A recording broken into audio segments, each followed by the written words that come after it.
¿Alguna vez te han rechazado la ayuda que ofreciste y que sabías que esa persona necesitaba? Donde desde tu perspectiva y según tu evaluación, la persona necesitaba eso, precisamente eso que tú le ofrecías. Y la persona con un no rotundo te dejó saber que tu ayuda no era necesaria. Recuerdo uno de mis hijos, como a la edad de por ahí de 3 años, si no es que un poquito más chico, se caía y se golpeaba muy a menudo y muy fuerte, por cierto. Y de inmediato sucedía que lloraba, y no lloraba así como un llorido normal, o sea, gritaba, ¿no? Del golpe tan fuerte.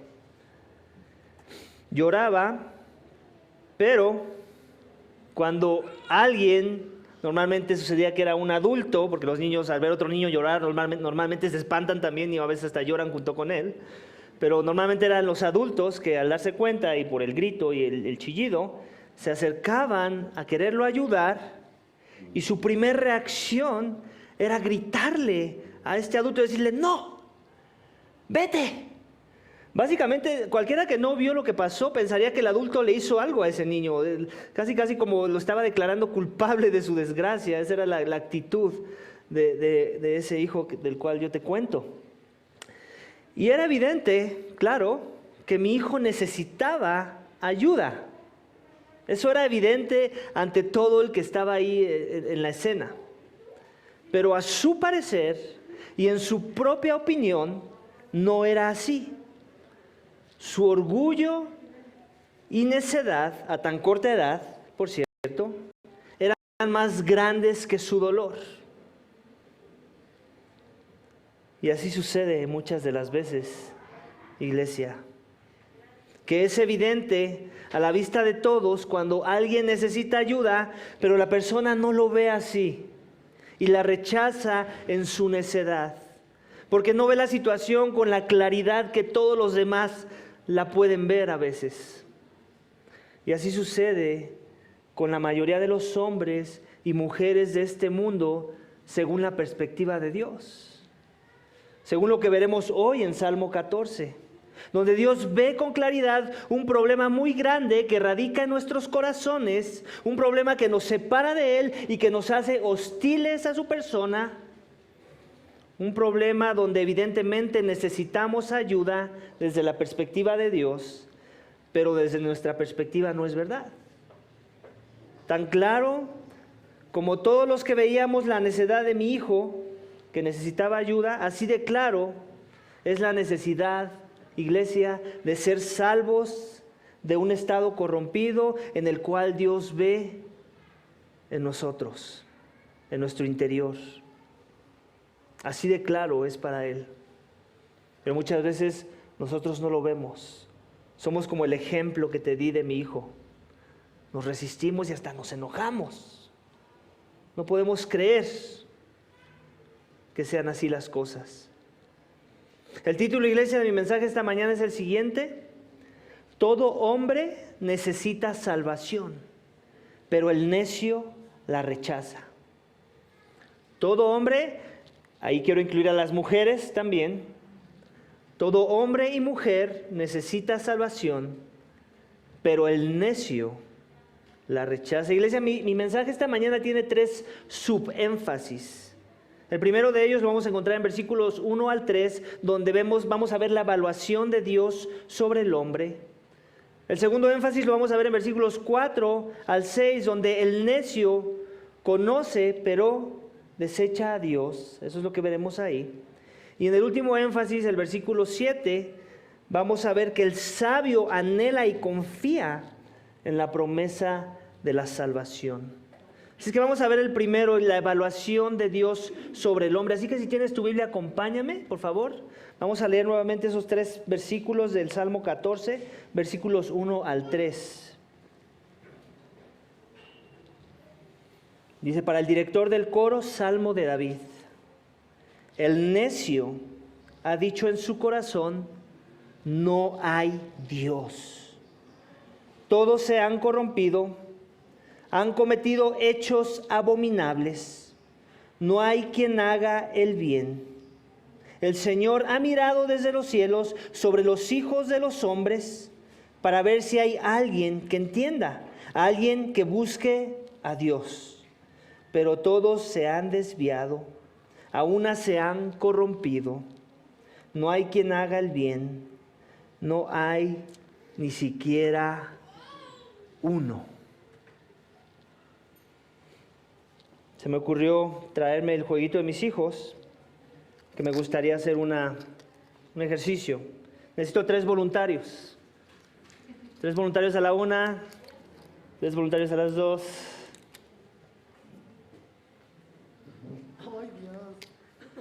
Esto no lo hagan en casa.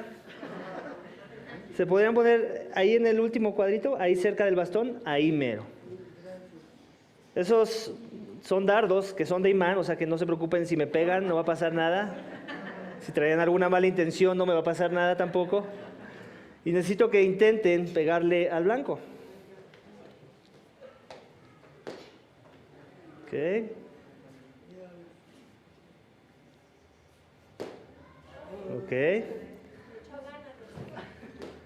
Ok. Paquito, ¿quién te viera, Paquito? Ok.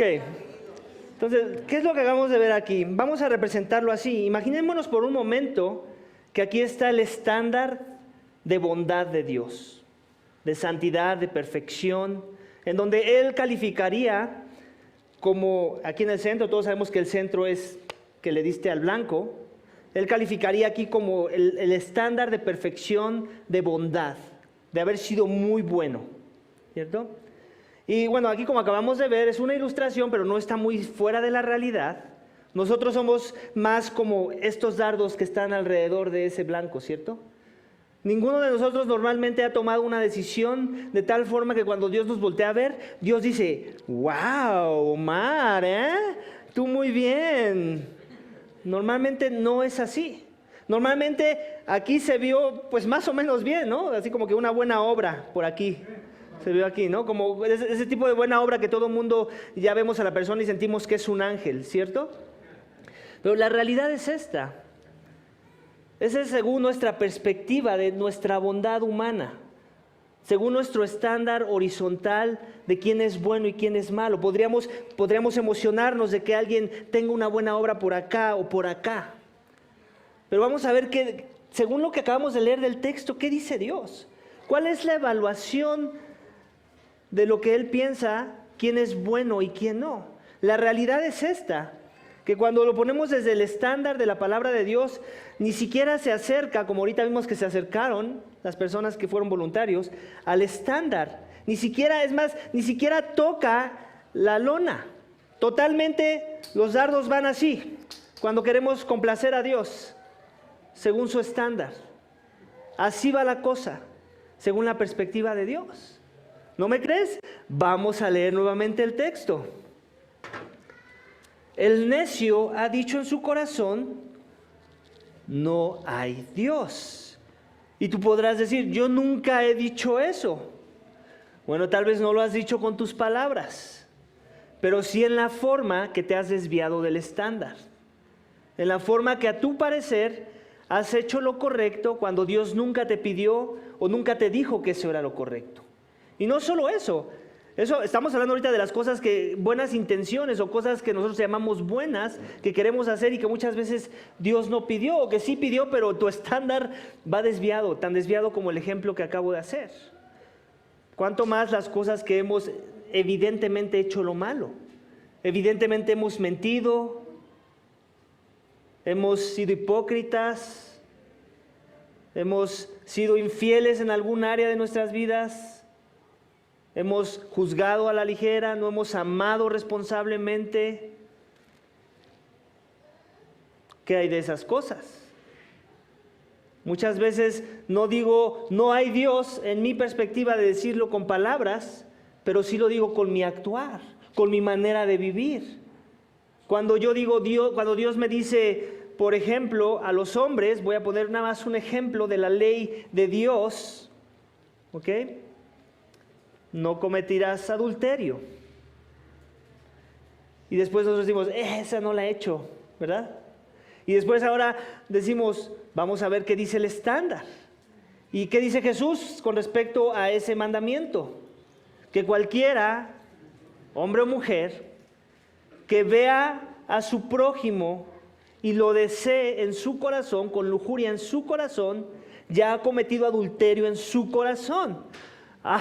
Ahí como que ya cambia la cosa. El estándar entonces es muy alto, o sea, no tiene nada más que ver con la acción de cometer adulterio. Tiene que ver, va más profundo que eso, tiene que ver con mis pensamientos ahora. Según el estándar, la mayoría de nosotros hemos cometido adulterio. Si no es que me atrevo a decir que todos. ¿Te das cuenta? Ahora queda más clara la ilustración, ¿por qué ni siquiera le pegamos al blanco? Alguno de los puntos del blanco, totalmente desviado. ¿Por qué? Porque Dios es santo y se nos olvida eso. Y su estándar de perfección y de cómo Él mide la verdad, cómo Él mide lo bueno sobre lo malo, es totalmente distinto a lo que nosotros queremos proponer y traer a la mesa. Y es por eso que tiene más sentido ahora este texto cuando te digo que muchas de las veces tú has dicho en tu corazón que no hay Dios. Cuando has minimizado el estándar, cuando has estado dispuesto a soportar un estándar más bajo que el que Dios propuso con respecto a la bondad, con respecto a lo que es bueno y lo que es malo. Ese fue el problema de Adán y Eva. Muchos piensan que, qué severo fue Dios en que solamente comieron de un fruto y ya los maldijo la tierra y los desterró del Edén. Ese no era el problema más grande. El de comer un fruto, claro, Dios si quería les daba los frutos que ellos le pidieran. El problema más grande no era eso, es que ellos estaban tratando de definir qué era bueno y qué era malo en su propia opinión, según su propio parecer. Esa es la transgresión más grande. Que alguien sabio, amoroso, que te cuida, que te ama y que te quiere proteger, te dice, no hagas esto, y tú digas, sí voy a hacerlo. Eso revela dónde está el corazón del hombre. No entender la gravedad del problema. El problema no es la acción como tal, sino en contra de quién yo he cometido esa acción, en contra de quién yo he transgredido.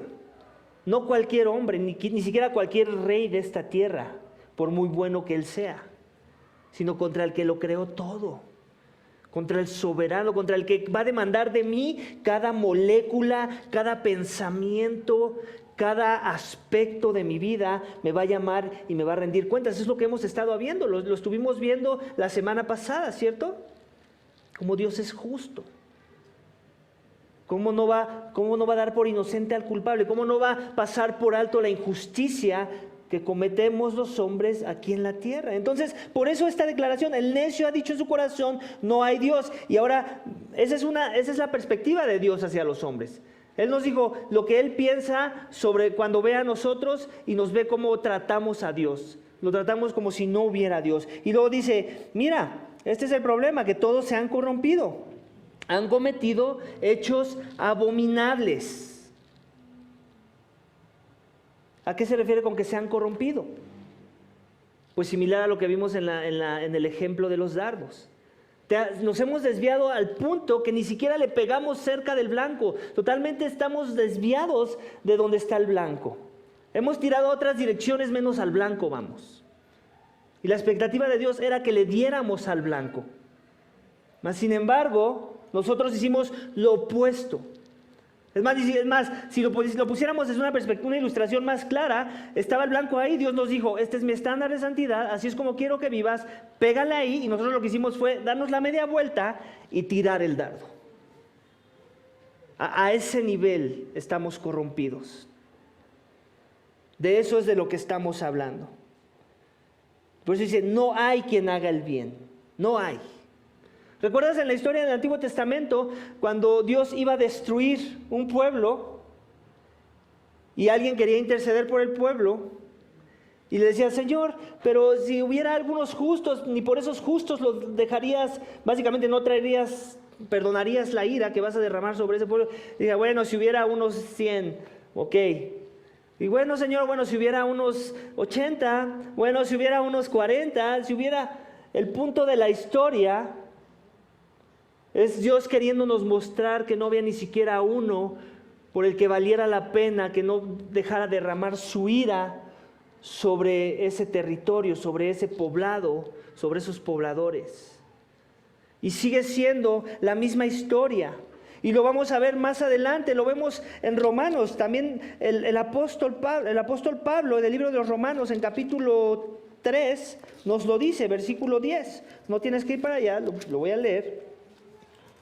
Romanos 3:10, donde se nos dice esto. Dice, no hay justo, dice Pablo, no hay, como está escrito, no hay justo ni aun uno, no hay quien entienda, no hay quien busque a Dios, todos se han desviado, a una se hicieron inútiles o corrompidos, como la tenemos en la versión del Salmo. No hay quien haga lo bueno, no hay ni siquiera uno. Y luego continúa, Pablo le agrega, sepulcro abierto es su garganta, engañan de continuo con su lengua, veneno de serpientes hay bajo los labios, llena está su boca de maldición y amargura, sus pies son veloces para derramar sangre, destrucción y miseria hay en sus caminos, y la senda de paz no han conocido. No hay temor de Dios delante de sus ojos. ¿Cuál es el problema? Ese, que no tenemos temor de Dios. Esa es la evaluación de Dios sobre nosotros, iglesia. No hay temor de Él. No nos gusta, ¿cierto?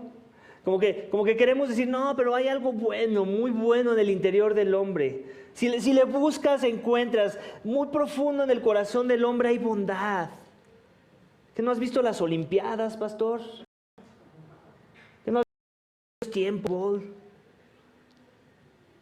Y nos creemos la utopía falsa que nos vende el mundo de la bondad que hay en el corazón del hombre, ¿cierto? Se las compramos. Y cuando vemos el Teletón, vean la bondad del hombre, pastor. ¿Usted no ve tele o qué? Es que ese no es el problema, iglesia. Si vamos a medir nuestra bondad en base a cosas horizontales donde el hombre beneficia al hombre, claro que hay mucha bondad.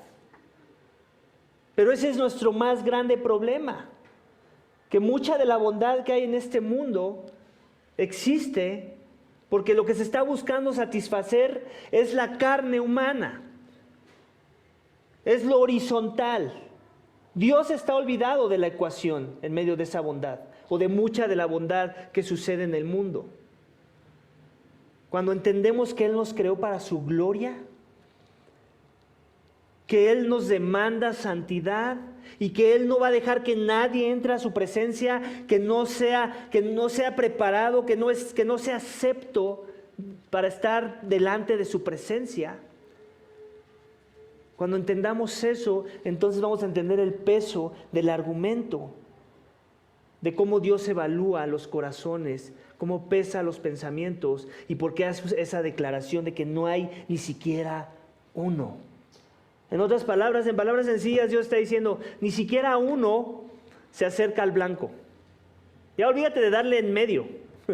Se acerca al blanco de mi estándar moral de santidad, de lo que significa ser un ser humano. Vamos, más claro, para que nos ofendamos bien. ¿Qué es lo que significa ser un ser humano? Veamos a Jesucristo. Veamos su estándar de perfección.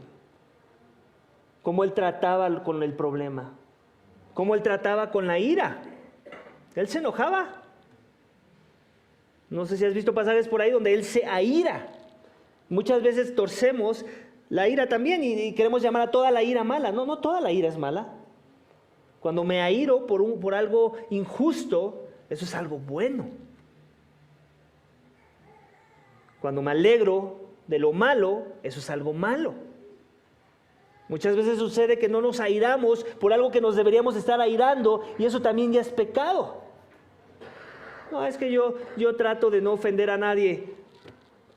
Pues tal vez tu ira va a refrenar su maldad, no lo sabes. No lo sabes. Tal vez Dios lo va a usar en esa dirección. O por lo menos otros van a ver que tu ira, que eso está mal, otros que pensaban igual que él, que justificaban ese acto y ahora van a considerar la posibilidad de que eso es malo, por eso alguien se aira. Y ahora van a meditar sobre sus caminos ellos también. ¿Te das cuenta? Así de corrompido está el corazón del hombre. Esa es la evaluación de Dios sobre nuestros corazones y por eso es que le rechazamos cuando Él nos ofrece salvación. Porque no pensamos que la necesitamos. Ayer estaba viendo un documental, todavía no lo termino de ver, pero de un documental de un británico, ya de hace años, que era algo así como el tío Gamboín, algo así muy parecido, ¿no? Todo el mundo lo conocía, ¿no? Y hacía muchas obras de benevolencia, hacía muchas obras de caridad y se hizo tan famoso en Gran Bretaña que hasta le dieron el título de caballero, la reina le dio el título de caballero. Y básicamente este tipo hacía muchas obras altruistas, juntaba millones para que se construyeran edificios. O sea, era el tipo que todo el mundo quería hacer una recaudación de fondos, hay que llamar a este tipo. Él nos va a ayudar a acumular el dinero que necesitamos para esta obra. Pero resulta, obviamente, el trasfondo del por qué él hacía todo esto es porque quería ganarse la confianza de la gente. ¿Para qué? Para dar rienda suelta a su maldad, porque era un pedófilo.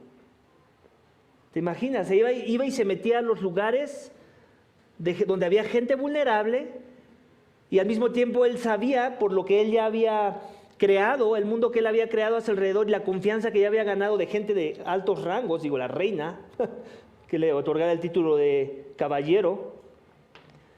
Ya para él se sentía intocable y toda su bondad en realidad era su plataforma para dar rienda suelta a su maldad, para poder ocultar su maldad, para poder salirse con la suya en medio de su maldad. De forma que si tú le preguntabas, y hablaba de irse al cielo cuando lo entrevistaban. ¿Te imaginas? Él hablaba de irse al cielo. De que cuando viniera San Pedro y le dijera, a ver, ¿por qué estás tú aquí? Él le iba a sacar su lista de todas las cosas buenas que sí hizo. Como si la salvación fuera por obras. Tristemente, eso es lo que hace el pecado en el corazón del hombre, cuando no entendemos qué tan corrompido puede ser y qué tan engañoso puede ser nuestro corazón. Cuando no entendemos esta declaración de que el necio somos nosotros muchas de las veces. Simplemente no miramos el estándar divino y se nos hace más fácil pensar que somos buenos. Pero la palabra dice que no lo somos. Entonces, ese es el primer énfasis de nuestro texto esta mañana, versículos 1 al 3, iglesia, la evaluación de Dios sobre el hombre. Vamos a ver el siguiente énfasis, versículos 4 al 6, acompáñame a leerlos. Dice, ¿no tienen conocimiento? Esa es una pregunta retórica y viene de Dios. ¿No tienen conocimiento todos los que hacen iniquidad, que devoran a mi pueblo como si comieran pan y no invocan al Señor? Ahí están temblando de miedo. Pues Dios está con la generación justa. Del consejo del afligido ustedes se burlan, pero el Señor es su refugio. El segundo énfasis, iglesia, de nuestro texto es este: que el necio conoce, pero desecha a Dios. En otras palabras, iglesia, el ateo no existe. El ateo no existe en verdad. Según la perspectiva de Dios, según lo que acabamos de leer en este texto, el ateo es un personaje de ciencia ficción. Desde la perspectiva de Dios, si tú te declaras ateo esta mañana o conoces a alguien que se diga ser ateo, ahora sabes que esa persona se engaña a sí misma, es un mentiroso. El ateo no existe. Desde la perspectiva de Dios, Él nos ha dado algún aspecto, su revelación, de tal forma que lleguemos a conclusiones de que hay Dios, no de que no hay Dios. En teología hay dos términos, uno que se llama la revelación general y otro que se llama la revelación específica o particular. La revelación general tiene que ver con todo lo creado, todo lo que nosotros mismos somos, que cuando te ves en un espejo y ves tus capacidades de razonar, qué tan bien formado está tu cuerpo y el potencial que tienes de hacer cosas con tu cuerpo, cuando volteas a ver a tu alrededor y ves la creación, ves qué tan perfecto y alineado están los planetas, cómo el Orión siempre está ahí y cómo la Osa Mayor siempre está ahí, cómo nada se mueve, cómo todo está perfectamente alineado y orquestado. Entonces llegues a la conclusión de que hay algo detrás de todo esto, algo súper inteligente, súper poderoso que sostiene el cosmos, incluyéndome a mí. Algo que sostiene y que hace que trabajen las cosas en la tierra de tal forma que exista el ambiente, que exista la atmósfera, que pueda haber oxígeno en la tierra. Cuando observamos lo que nos rodea y no caemos a la conclusión de que Dios existe, entonces Dios nos hace esta acusación. En la revelación general estoy hablando nada más. Él nos dice, ¿no tienen conocimiento ustedes, todos los que hacen iniquidad? ¿De veras no entienden que hay alguien supremo al que le van a tener que rendir cuentas un día? ¿Que los permitió vivir y les permitió moverse entre los asuntos de los hombres? Y que un día les va a demandar y les va a pedir que le rindan cuentas de sus acciones, de sus pensamientos, de la forma en la que trataron a los demás, de la forma en la que trataron el cosmos mismo, la creación. Dios está reclamando aquí. Les está diciendo, ingenuos, no seamos ingenuos. ¿No tienes conocimiento? Alguna vez, no sé si te ha pasado, alguna vez me han pegado con el carro, pum, llegan, te pegan, y pues te bajas para ver, y bueno, me pasó una vez que la persona me dice, no le pasó nada a tu carro, ya, súbete, y yo, no, espérate, pues vamos a ver, ¿no? O sea, es muy fácil, no le pasó nada, vamos a ver si hay algún golpe, alguna abolladura, la pintura, algo, ¿no? La conclusión de la persona es que ya me debía de subir, porque no le había pasado nada al carro. ¿Cierto? Mi conclusión es que él tenía que pagar algún daño, ¿no? Después de ver el golpe que dejó la persona. Muchas veces así somos nosotros, con el pecado. Dios nos revela que hay algo, que hay un golpe, y nosotros queremos menospreciar ese golpe o simplemente ser indiferentes al golpe. Cuando llame ese golpe, obviamente tu problema, tu situación, tu corrupción, tu maldad.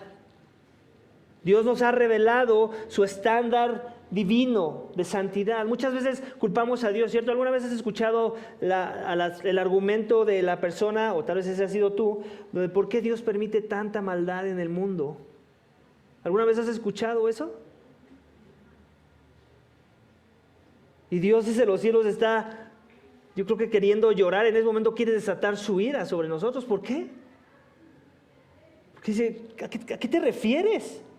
Yo te he revelado, te he dado la revelación no solamente general de que existo, no solamente te he dado tu conciencia para que puedas discernir cosas buenas de cosas malas, para que un niño a tan corta edad pueda discernir que quitarle el juguete a ese niño está mal, por eso se puso a llorar, o que jalarle el cabello a la niña está mal, por eso es que fue y te acusó con su mamá. Dios ha dado su estándar de vida, Él nos ha dado su palabra, Él nos ha dado más de 10 mandamientos. Obviamente los 10 concentran todos los demás mandamientos de cómo deberíamos de estar tratando a Dios y tratando a los demás. Él nos ha dado una instrucción y nosotros hemos desechado esa instrucción y después venimos y le acusamos de la maldad que provocó el no haber seguido su consejo. ¿Te das cuenta? ¿Qué habla eso de nuestros corazones? Que somos igual de malvados que eso que juzgamos, que está mal, que hacen otros, y que Dios no mete las manos, no hace nada. Porque no entendemos el corazón del problema. El corazón del problema es que Dios ya se reveló, Él nos ha dado un estándar de santidad y nosotros no hemos querido vivir bajo el estándar, sino más bien nos hemos hecho necios.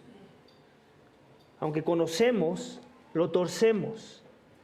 Y por eso desechamos a Dios, desechamos su consejo.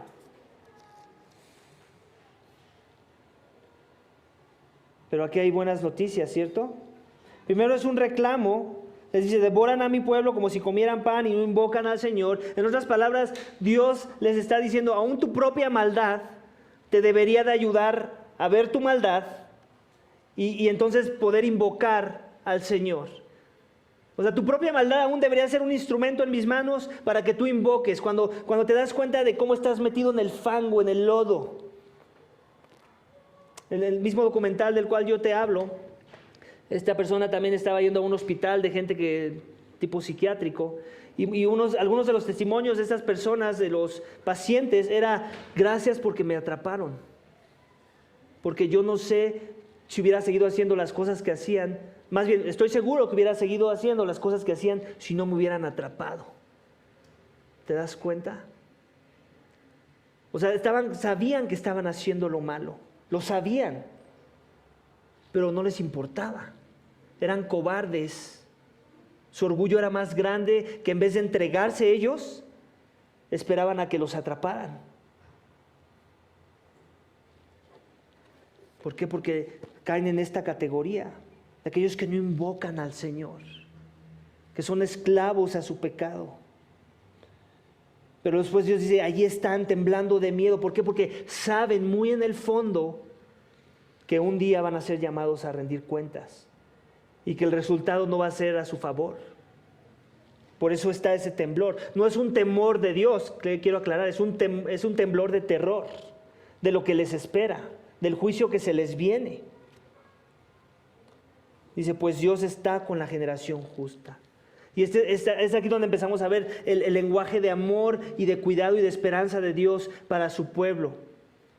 Si tú eres de esos que ya has visto tu maldad, que ya te has arrepentido, que has reconocido que te has desviado del estándar y que has visto tu más grande necesidad en el Evangelio de Cristo, donde solamente por medio de Él puedes encontrar la justicia perfecta. Porque escúchame bien, el problema del cielo es que muchos piensan que Dios te va a dejar entrar al cielo si le pegas aquí, o aún aquí, como que entre estos dos. Ese es el problema del engaño de aquellos que piensan que en el cielo hay algo que yo tengo que hacer para ganarme el cielo. Esa es una teología torcida y no es la verdad. La verdad es esta, que Dios solo va a aceptar a su presencia personas que le den exactamente aquí al estándar de santidad que Él espera de sus criaturas. La perfección. El problema es que no somos perfectos. Y ese es un gran problema. ¿Por qué? Porque Dios demanda perfección ante su presencia. ¿Cuál es la forma en la que yo puedo pegarle aquí? Predicador, tú ya me explicaste que ni siquiera le pego en algún punto del blanco, simplemente todo el tiempo es desviado. Entonces, si entiendes en verdad eso, si entiendes que la santidad que Dios demanda para estar ante su presencia es muy alta y muy sublime, entonces vas a querer correr a la solución que Él nos da. ¿Y cuál es la solución que Él nos da? La cruz. La vida de aquel que vino a este mundo a vivir perfectamente. Aquel que cuando alguien por ahí lo juzgó y le dijo maestro bueno, en realidad lo juzgó bien.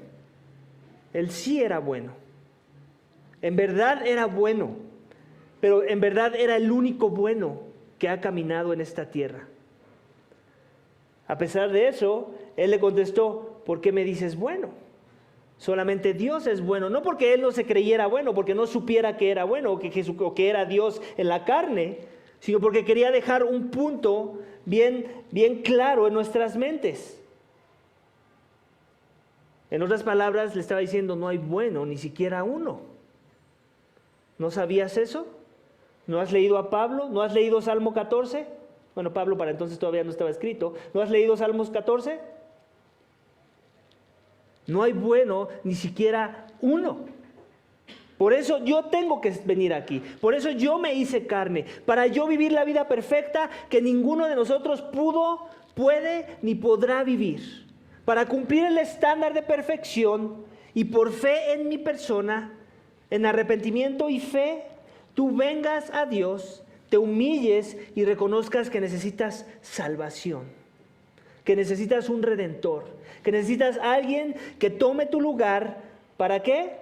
Para dar una muestra de verdadera bondad ante los ojos de Dios y que Dios te declare como alguien bueno. Y que Dios cuando te vea diga, le dio al blanco. ¿Pero por qué? ¿Porque le dimos al blanco? No, porque Cristo lo hizo en nuestro lugar, por medio de la fe, solamente si en verdad has creído en Él. Si en verdad te has arrepentido y te has humillado ante su presencia, si en verdad ahora vives para Él, para su gloria y en sus términos, sin condicionantes.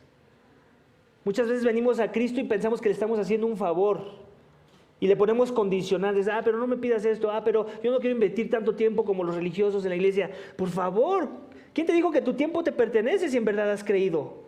La palabra dice que ya no nos pertenecemos, que Él nos ha comprado a precio de sangre. Imagínate, ¿cuándo has comprado tú algo con sangre?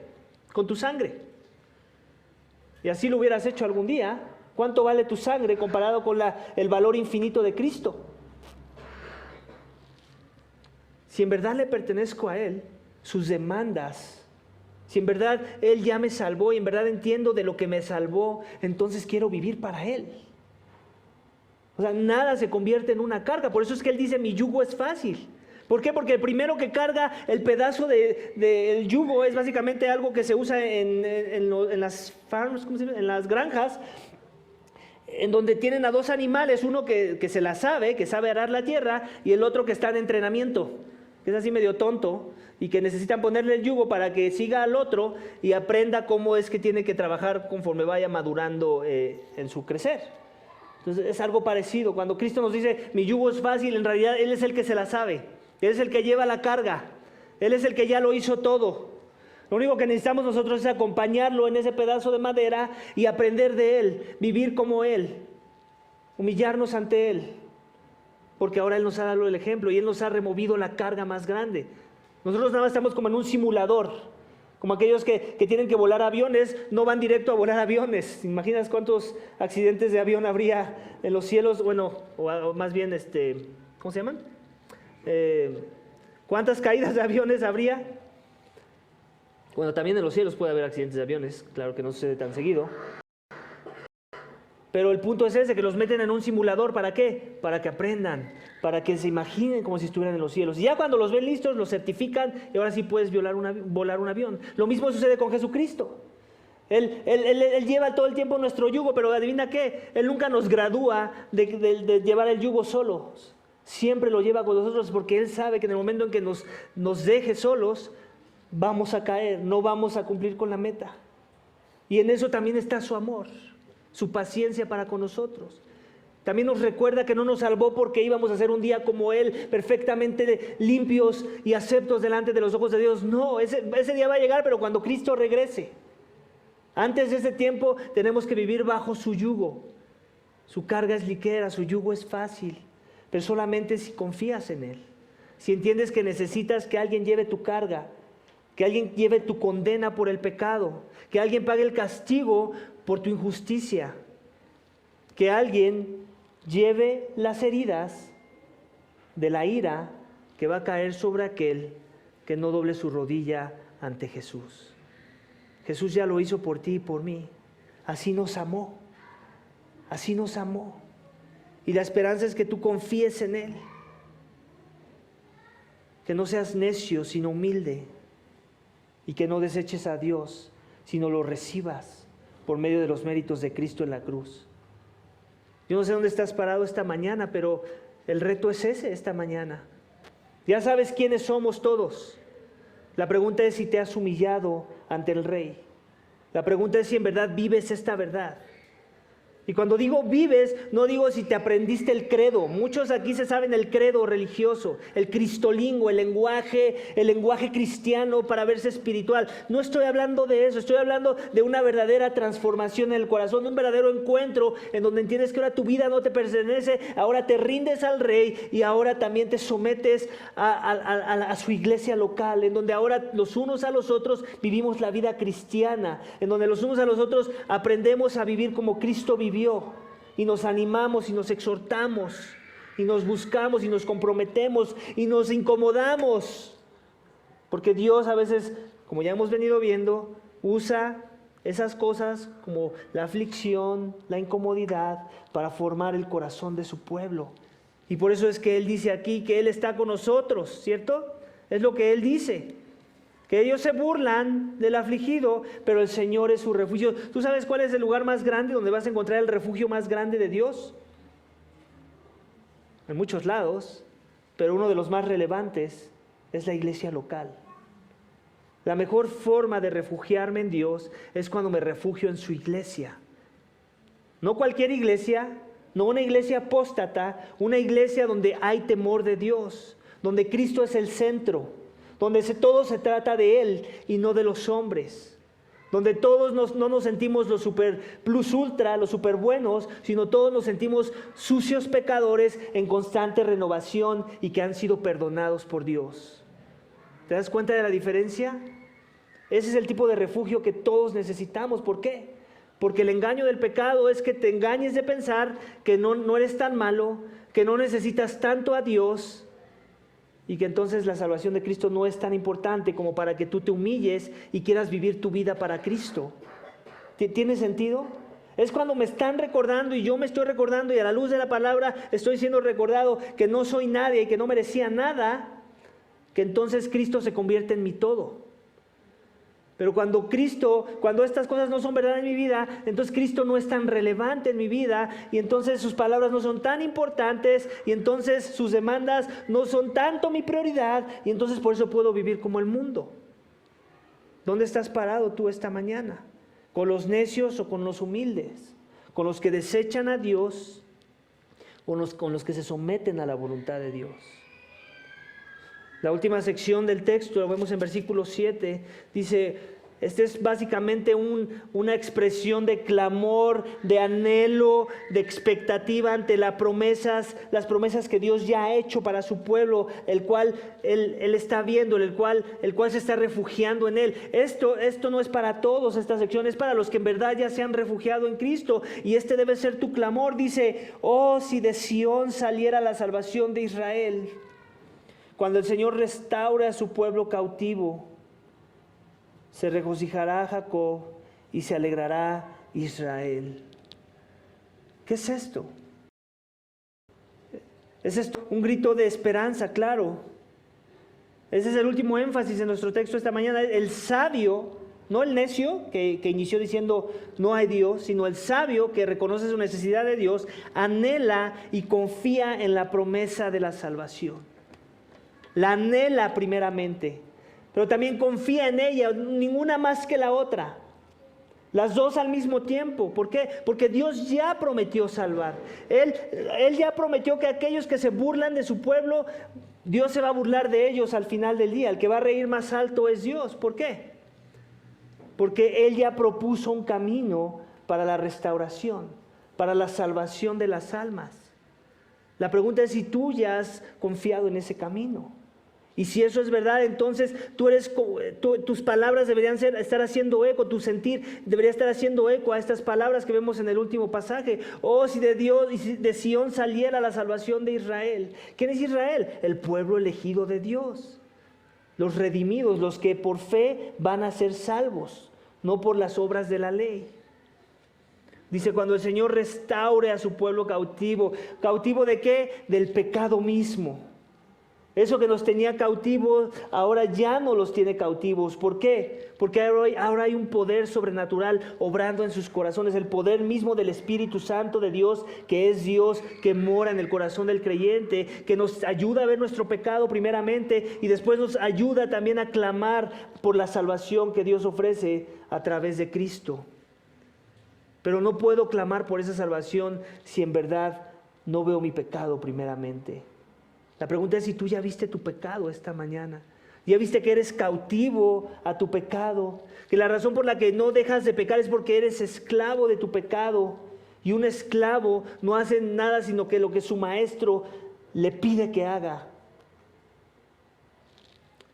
Pero aquellos que en verdad han creído eran esclavos, eran cautivos, pero ahora se regocijan, como dice el texto. Y su regocijo tiene todo que ver con lo que Dios ya hizo a través de la persona de Cristo en la cruz. Por eso dice, se regocijará Jacob y se alegrará Israel, que básicamente se refiere a lo mismo. A veces el pueblo de Israel en el Antiguo Testamento también era llamado como Jacob, porque de ahí vienen las 12 tribus de Israel. Y básicamente el Israel del que está hablando aquí es el Israel terrenal, pero nosotros sabemos que el Israel terrenal falló, tampoco cumplió el estándar, tampoco representó a Dios en los términos de Dios, tampoco cumplió el estándar como para podérselo enseñar a otros, sino al contrario, fueron igual que todos los pueblos de la tierra, fracasaron en su intento de cumplir el estándar. Pero habla de un regocijo. Entonces, ¿de qué Israel está hablando? Está hablando del Israel espiritual, de aquellos que por fe van a poner su esperanza en el Evangelio de Cristo y por la fe serán salvos. La misma fe por la cual fueron salvos los padres de la fe, que creyeron la palabra de Dios. Tanto esos del Antiguo Testamento que creyeron la palabra y fueron hombres de fe, y nosotros que creemos las palabras de Cristo y nos arrepentimos y creemos en Él como nuestro Señor y Salvador, y en verdad le seguimos en sus términos, de esos está hablando. Eso es el Jacob espiritual.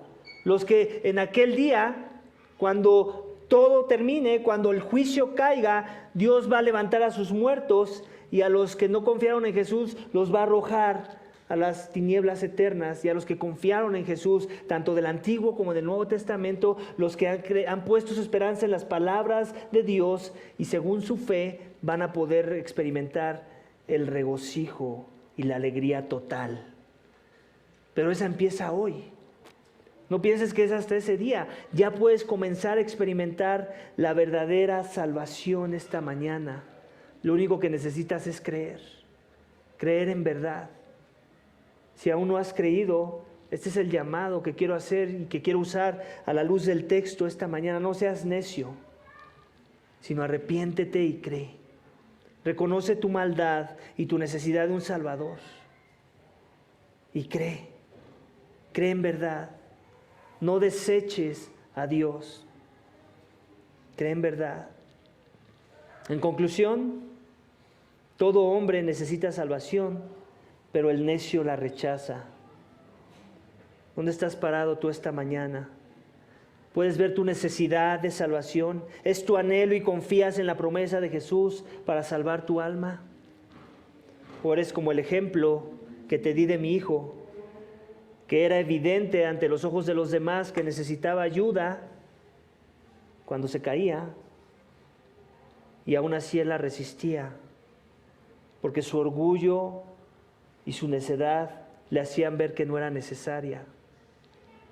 ¿Es tu orgullo tan grande y tu pecado tan sucio que crees que Cristo no es suficiente para pagar por él? Estás totalmente equivocado. No conoces aún la oferta tan grande de salvación que Jesús ha hecho para con los hombres. Si ese eres tú, simplemente deja de ser un necio y ven a la gracia. Recibe la salvación que vino de lo alto, porque sí hay Dios y quiere que seas restaurado, que te regocijes y que te alegres, porque Él nos ha revelado su salvación. Amén. Vamos a orar, iglesia. Padre, te doy gracias por tu palabra. Gracias, Señor, porque en tu misericordia tú nos has revelado nuestra condición, nuestra necesidad de un Salvador, porque no había justo ni siquiera uno.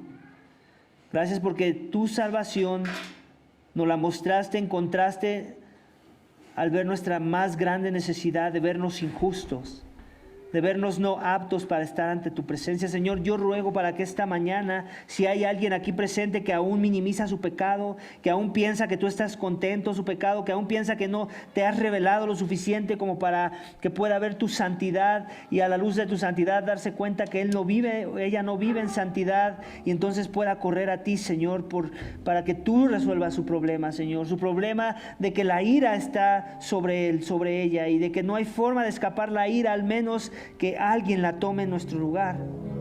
Y eso ya sucedió. La ira de aquel que gritaban: Hosana, Hosana, bendito sea el Hijo de David. Aquel que Todos querían coronar como rey y por eso le pusieron palmas. Pero la realidad es esta, que cuando les dejó ver con más claridad cuál era el tipo de rescate del que ellos tenían que ser rescatados y el tipo de sacrificio que Él venía a hacer por ellos, ya no les gustó porque no podían ver su pecado. Y así muchas veces nosotros, Señor, queremos un Rey, un Cristo que lo gobierna a todo siempre y cuando Él nos deje continuar con nuestro pecado, Él nos deje entretener nuestra maldad. No queremos un Cristo ante el cual nos tengamos que humillar, ante el cual ahora queremos vivir para servirle a Él. Oh Padre, yo ruego para que tú nos ayudes, Señor, y le des la gracia que se demanda a la persona que hoy escuchó el mensaje y que vio la centralidad del tema que tú nos traes a la atención, para que deje de ser necio y ahora pueda ser sabio, pero en tus términos. Sabio no porque la sabiduría viene de Él o de ella, sino porque Cristo es nuestra sabiduría. Él es nuestra salvación. Él es nuestra vida ahora, si en verdad hemos creído. Oh Padre, yo ruego que la fe sea viva en los corazones de muchos hoy, Señor, y que no permitas que las personas esta mañana continúen necios, separados, pensando que hay algo bueno en ellos, por lo cual tú les vas a permitir el acceso a tu presencia en aquel día, Señor. Sino que toda su justicia la encontremos todos en tu Hijo, Señor, y que sea el Hijo el que nos declara justos y que nos ayuda a darle en el blanco siempre, Señor, porque Él ya lo hizo todo por nosotros. Yo ruego que ese sea el Evangelio que trae libertad y gozo y esperanza a todo aquel que aún no ha creído. Y aún a los que han creído, Señor, si hay alguno aquí que se le está olvidando que su justicia no es por sus propias obras, no es por su propia conducta, entonces regrésalo a la fe, Señor, regrésalo a las bases de lo que significa ser cristiano, Señor. Te lo pedimos y te damos gracias en el nombre de tu Hijo amado Cristo Jesús. Amén.